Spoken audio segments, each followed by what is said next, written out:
តម្រង់ជួរបាទសូមជឿតម្រង់ជួរអ្នកដែលចង់បានបងបងពីខ្លោន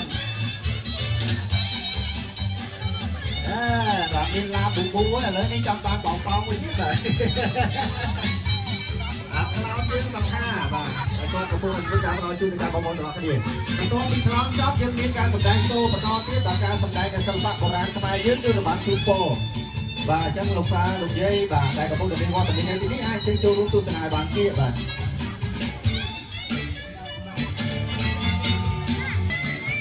ស្មានតែខ្លោនផលិតចេញតែបាទ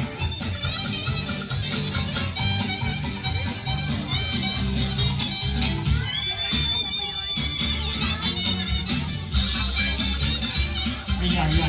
តែមួយទៀតហ្នឹងបាទតែអ្នកដែលចង់បានបងបងមិនចេញមកខាងមុខបាទរួមទស្សនាបានតែតាមក្រោយក្នុងកបងខ្លោនរបស់យើងគឺជាប្រដាប់ទីយើងតាមប្រព័ន្ធបាទថ្មីដែលយើងទៅបង្ហាញជូនជាមួយនឹងបច្ចេកវិទ្យាបាទឬគឺការបង្ហាញជូនជាមួយនឹងសោវណ្ណនិងប្រវត្តិរបស់ BYD បាទ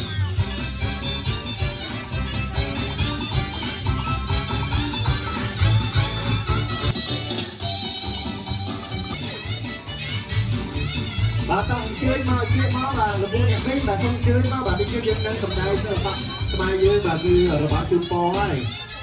បាទយើងគ្រប់គ្រងនិងផ្ដល់នូវកម្លាំងចិត្តជូនទៅដល់សិល្បករនៅសិល្បៈការនីរបស់យើងបាទ